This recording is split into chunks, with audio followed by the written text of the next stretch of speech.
Hi, how are you? Welcome. This is the second course for the song Stressed Out from 21 Pilots' 2015 album called Blurryface. I'm musically malnourished. You're on my journey to go deep and wide in discovering new music and artists. We just listened to the song Stressed Out, but now we're going to hop in and check a little bit more into the meaning behind the lyrics and just see where it takes us. Okay, this is what Genius has to say about the song. The lyrics of Stressed Out are told in the first person, with the story being told by both the character, Blurryface, a representation of Tyler's insecurities, and an anxious Tyler feeling intense childhood nostalgia. The song is primarily about a wish to regain the innocence and carefree nature of childhood before insecurities, i.e., before Blurryface existed. It was released on April 27, 2015 as the third single from their second studio album, Blurryface. In February 2016, it managed to reach number 2 on the Hot 100. So yeah, that's where I have come across at least parts of the song, becoming their first single to reach that height. The music video features Josh Dunn and Tyler Joseph riding big wheels and hanging out in their childhood bedrooms, suggesting a state of crippling nostalgia. Yikes. There's nostalgia and then there's crippling nostalgia, right? And perhaps even arrested development. On April 30th, 2021, Stressed Out was certified Diamond, their first Diamond certification.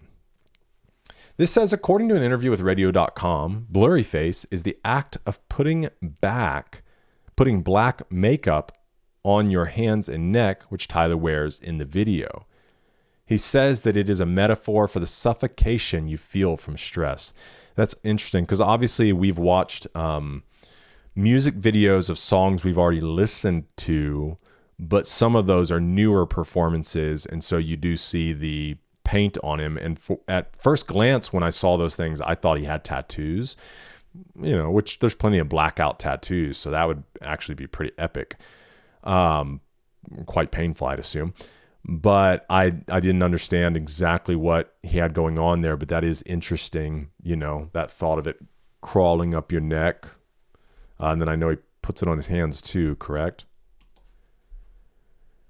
It says Reich, who did the design of the Blurryface album, said this about the Blurryface concept based on his conversations with Tyler. Blurryface isn't that black and white. There are more layers to him than described. He can either be represented as sad, angry, evil, or deceptive. He has a tendency to draw you in, but only to pull you down. Okay? So Blurryface is, well, let's finish this. Tyler mentioned a vision of his mutilated face and all of the dread associated with the elusive enemy. There's something vague about him and something that cannot be completely described. No matter what your interpretation of Blurryface is, it's safe to say he remains something that we try to hide and not show to the outside world. Yeah, so I guess it's that side of you that tries to claw back and control, right? That we fight against each and every day. Probably that side of you that wants to be selfish, that wants to let your thoughts spiral out of control, that wants to have you overcome with anxiety. That's interesting. The thought of that being blurry face. It's not just about having a blurry face, because that's kind of what I was thinking about, is like, which maybe it could as well, but like, what am I trying to say? Him just having a blurry face, feeling a certain way, versus it kind of being this character, this personification of those things, trying to claw back and take control. Stress, depression, and nostalgia for simpler times. This song has a lot of Tyler's memories in it, which represent childhood, where most of us had no problems, lived carefree. Hopefully, I mean, some of you really, I'm sure, through listening to this, unfortunately had to grow up faster, which sucks.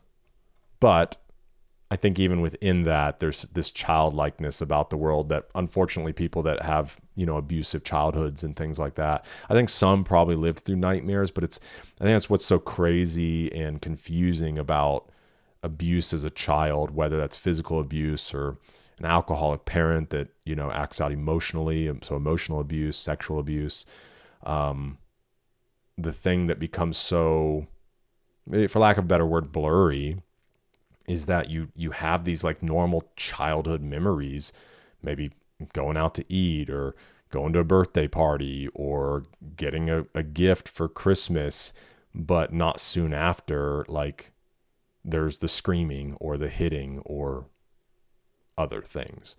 And so you do still have these like carefree moments as a child, but it's also so mixed up in all this other junk.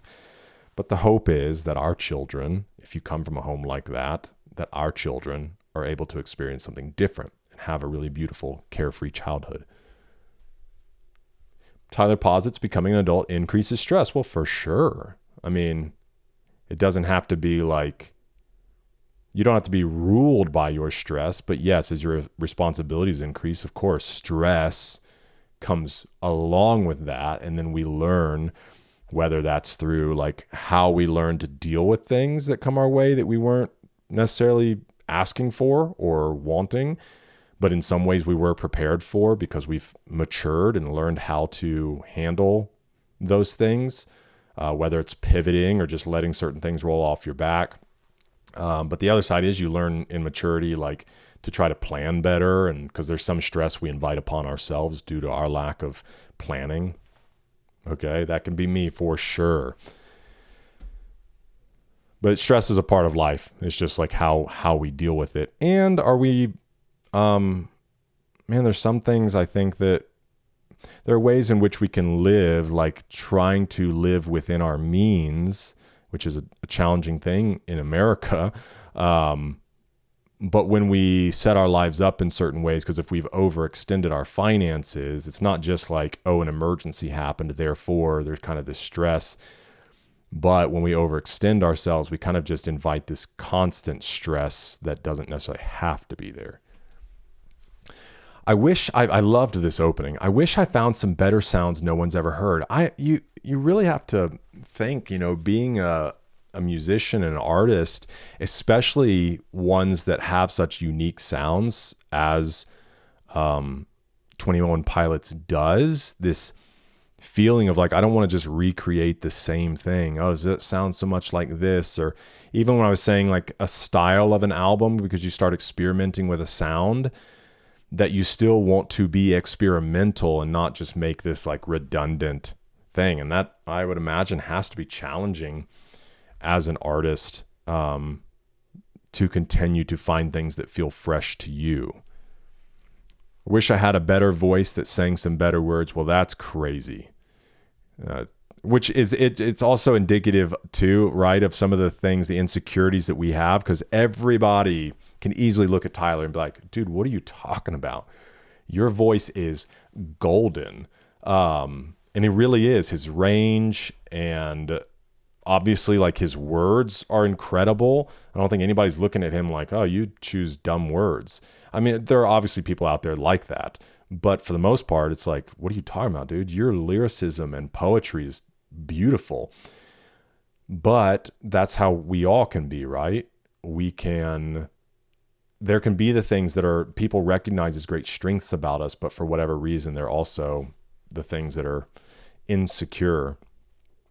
I wish I found some chords in an order that's new. I wish I didn't have to rhyme every time I say, dude, I feel this one as somebody that's written poetry, things like that, like the pressure, which is also the fun of the journey, but it is the challenge as well.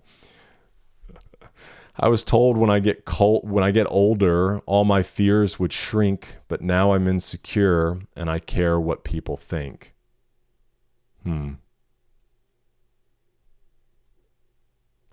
My name's Blurryface, and I care what you think. So honest. He's always so honest. It's that side of him, right? That side of him that is Blurryface. That the him that's in control can move past those things, but then there's that side of you that's like cares deeply, that thinks your music sucks, that thinks everything sounds the same, that is well aware of all the fears and all the stresses and all the insecurities, that wants to speak from within you. Wish we could turn back time to the good old days when our mama sang us to sleep, but now we're stressed out.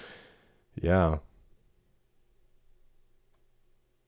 which is why I liked the idea of crippling nostalgia, because nostalgia in its own is a beautiful thing. I think where it becomes crippling is that the past is a good place to visit, but it's a terrible place to live in. If you can draw from the past to inform your present and your future, or you can dip into the past for some joy, those are all good things. But if dipping in the past is like robbing you from now, it's a terrible place to live. And as hard as that can be, and as painful as that can be, like your present and maybe even the foreseeable future, we can't go to the past. And so if the past is only crippling our future and our present, it's kind of like you need to let go of it, at least for now, for this season. Because I think it's in the same thing that's like, man, I remember back, I was born in 88. So thankfully I got to really be around, and I think the greatest era ever, the 90s, the early 2000s. What a cool time.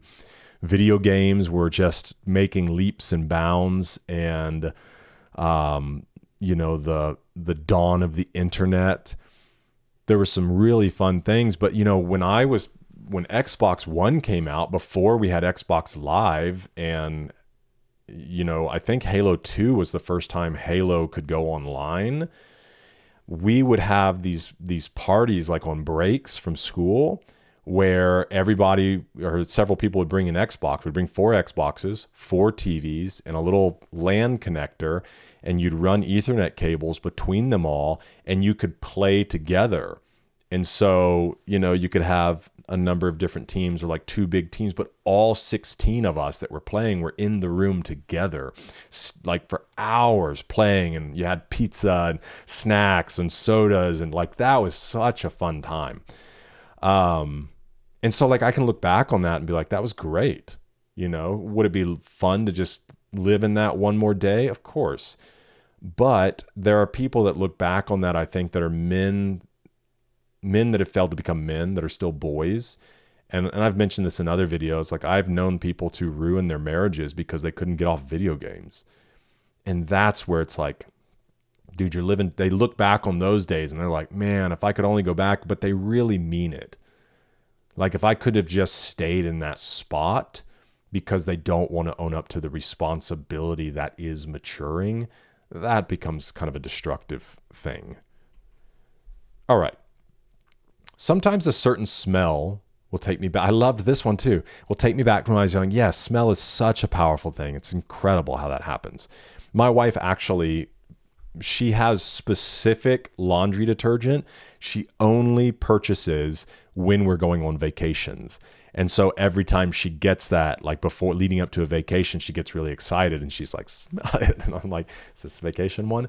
But there are different things like that we have.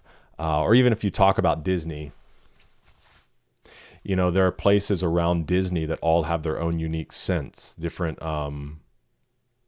different resorts and things like that. They have signature scents.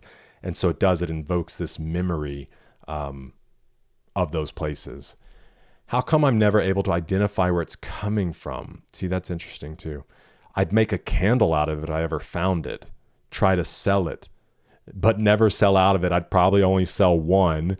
It'd be to my brother because we have the same nose, same clothes, homegrown, a stone's throw from a creek we used to roam. This is such a cool line. It's the recognition that's like, it really, you share these nostalgic moments, and sometimes you can share them with others, but as far as your nostalgic moment, unless you were with someone else, like he's saying, his brother, nobody really knows it like you know it. They have their own. They might go, oh yeah, that makes me think of this time, but it's their own unique experience. And so I love that he's like, nobody else would really care about this. The same with the laundry detergent for our vacation. If she was like, smell this, somebody'd be like, oh, that smells nice. But it does not invoke this memory. So I just love that. It would remind us of when nothing really mattered. Out of student loans and treehouse homes, we would all take the latter. Hey, I agree with that. Yeah.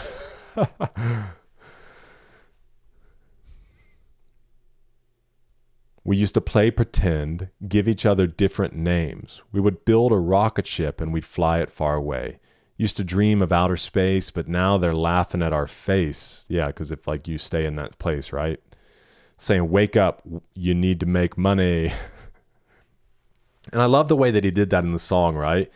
Wake up, you need to make money. Is that it was